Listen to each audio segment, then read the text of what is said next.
Après les polémiques, la musique a repris ses droits.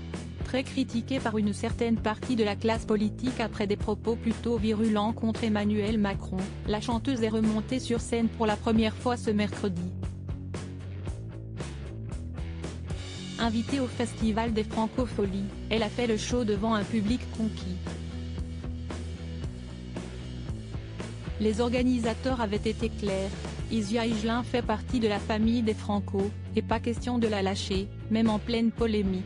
Quelques jours après son discours plutôt violent contre Emmanuel Macron, dans lequel elle l'imaginait pendue à 20 mètres de haut comme une piñata et qu'elle voulait mettre à terre gentiment avec des battes remplies de clous, la jeune femme était de retour sur scène ce jeudi. Invitée aux Francopholies de La Rochelle, elle a en effet assuré le show comme si de rien n'était, pour le plus grand plaisir du public venu l'encourager.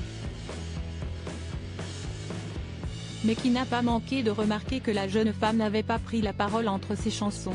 Histoire, sans doute, de ne pas replonger dans des polémiques qui lui valent aujourd'hui une enquête du tribunal de Nice pour provocation publique à commettre un crime ou un délit.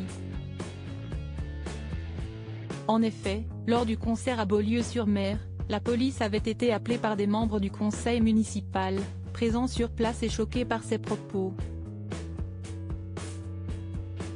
Arrivées rapidement, les forces de l'ordre n'avaient pu voir la chanteuse, discrètement exfiltrée et rentrer dans son tourbus, où il n'avait pas l'autorisation d'entrer.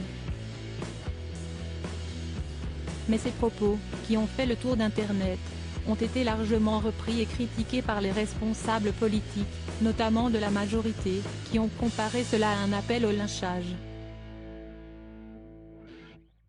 La jeune femme avait bien sûr nié ces accusations.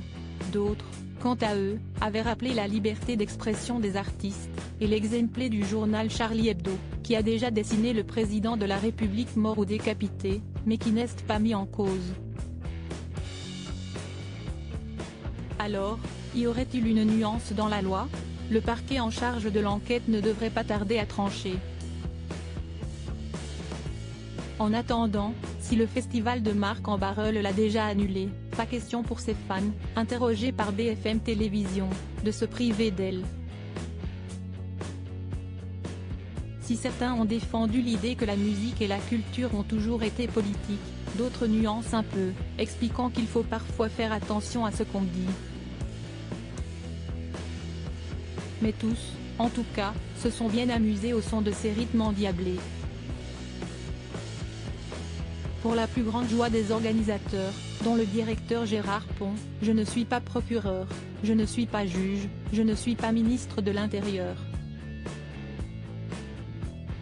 Elle était programmée aux Francopholies, elle fait partie de la famille des Francopholies, comme Jacques Higelin, le père de la chanteuse, note de la rédaction, qui a été l'un des artistes les plus programmés. Elle est née ici et quand une artiste est dans la tourmente, quand elle fait partie d'une famille, on ne la lâche pas, a-t-il défendu.